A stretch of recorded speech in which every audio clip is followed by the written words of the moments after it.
Raja yang pencinta emas, King of Midas.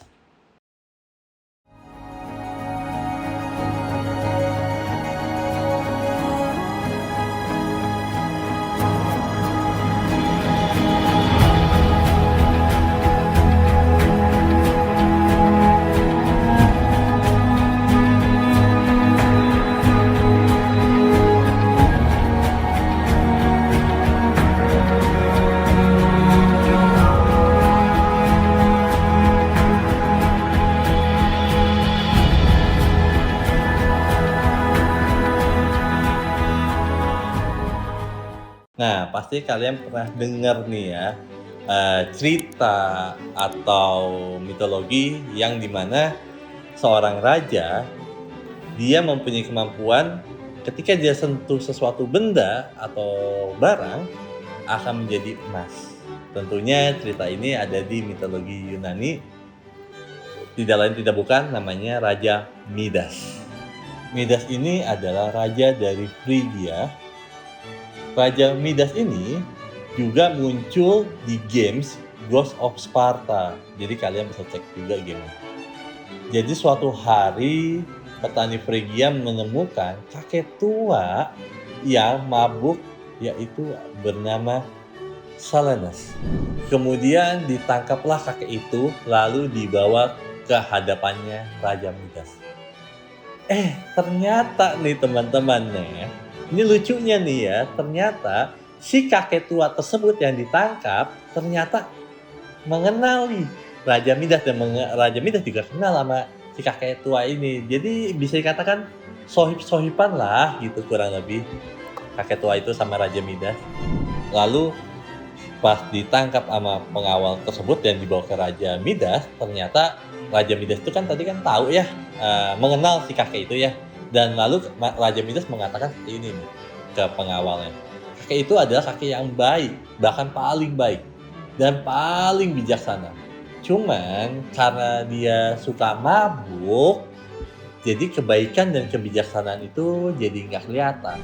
Jadi si Raja Midas itu bukanlah menghukum Silenus, malah Silenus dijamu dengan baik, dikasih makan yang enak, dan dikasih hiburan yang sangat amat menyenangkan, teman-teman. Kemudian Raja Midas membawa Silenus kembali kepada tuannya.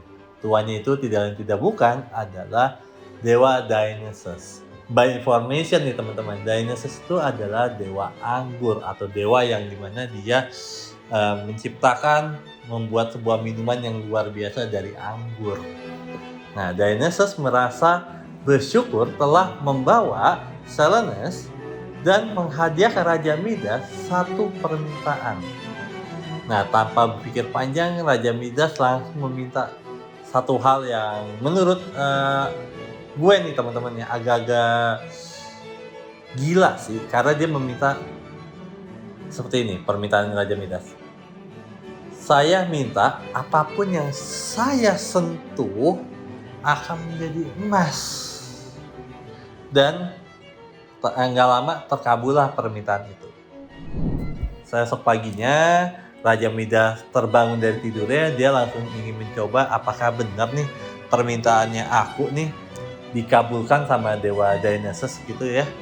Lalu dia memegang satu bunga favoritnya dia. Jadi by information nih teman-teman ya, gue ini lupa nih dia itu bunga favoritnya apa, gue lupa. Tapi kalau kalian ingat atau kalian tahu, tulis di komen di bawah ya.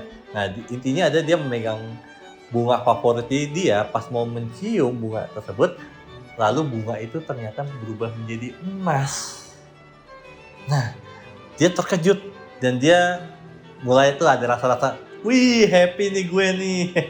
Nah, habis itu dia mencoba lagi nih, kayak dia menyentuh batuan, dia menyentuh ranting pohon, ternyata berubah menjadi emas nih teman-teman nih.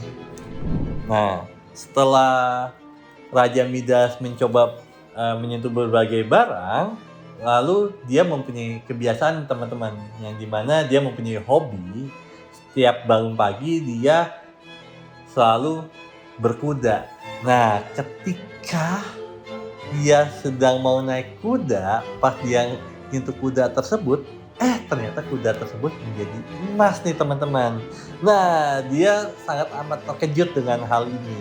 Habis itu dia sedikit kayak mulai agak sedikit worry atau sedikit agak khawatir nih teman-teman. Nah, setelah itu dia balik ke kerajaan, lalu dia siap-siap mau makan.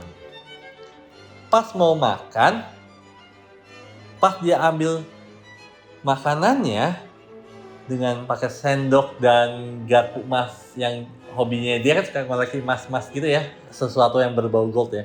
Nah, pas nyendok makanan tersebut pakai sendoknya, ternyata makanan itu menjadi emas sehingga dia nggak bisa makan di situ dan dia mulai bukan agak lagi di sini tapi dia mulai cemas banget nih. Waduh, ini kok jadinya kayak bukan pemberian atau gift atau anugerah ya, tapi kok jadi kayak sedikit bencana atau kayak kutukan nih teman-teman.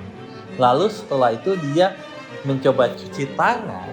Pas dia coba cuci tangan, ternyata airnya pun berubah menjadi emas.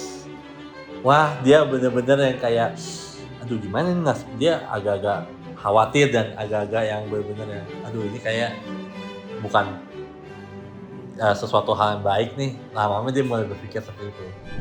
Kemudian Raja Midas kembali ke kamarnya berusaha untuk tidur lagi karena dia masih berpikir bahwa apakah ini mimpi kali ya.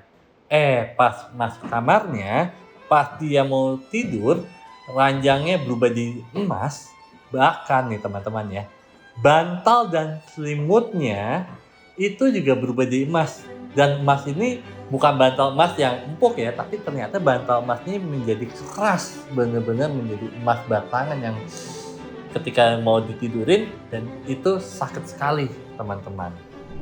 Nah, di sini teman-teman nih, part yang paling menyedihkan buat gue juga mengenaskan, bahkan sangat mengenaskan. Dari kejauhan, si putrinya Raja Midas dari kejauhan itu dia lari dan memeluk Raja Midas dan apa yang terjadi? Putrinya itu menjadi emas. Lalu Raja Midas sangat amat sedih, sangat amat bahkan sampai nangis gitu teman-teman. Dengan si putri itu menyentuh Raja Midas menjadi emas. Kemudian Raja Midas kembali menemui Dewa Dionysus dan meminta untuk dihilangkan kemampuannya dia yang menyentuh apapun menjadi emas. Lalu Dionysus menyarankan untuk Raja Midas membasuh badannya atau mandi di mata air sungai Pycalus karena sungai Pycalus itu bisa menghilangkan kekuatan atau sebuah kemampuan yang tadi orang bisa mempunyai kemampuan super nih atau terbang dan sebagainya. Ketika mandi situ itu akan hilang kemampuannya atau menjadi netral, menjadi nol teman-teman. Dan akhirnya nih teman-teman ya, Raja Midas itu bahagia banget karena Raja Midas telah menemukan sungai Pycalus dan tanpa berpikir panjang si Raja Midas langsung lompat nyebur ke sungai tersebut. Dan kekuatan pun menghilang. Bukan sekedar kekuatannya aja menghilang teman-teman, tetapi sesuatu hal yang dia telah sentuh sebelumnya dari kuda, dari air, dari tanaman, bahkan dari anaknya sendiri pun, putrinya, itu berubah menjadi normal kembali. Dan pesan moralnya seperti ini teman-teman, ini sederhana banget, ini bagus banget nih pesan moralnya yang gue dapat dari cerita Raja Midas ini, mitologi ini adalah, jadi gini, ketika kita berdoa sama Tuhan ya, meminta sesuatu hal yang terburu-buru atau sesuatu hal yang memakai ego, memakai nafsu, ketika Tuhan mengabulkan, belum tentu apa yang kita minta itu sebenarnya baik buat kita atau bahkan positif buat kita. Bisa menjadi negatif. Dan cerita Raja Midas ini menunjukkan bahwa ingat teman-teman, apapun yang kita minta dengan terburu-buru terhadap Tuhan kita bukan menjadi hal yang baik.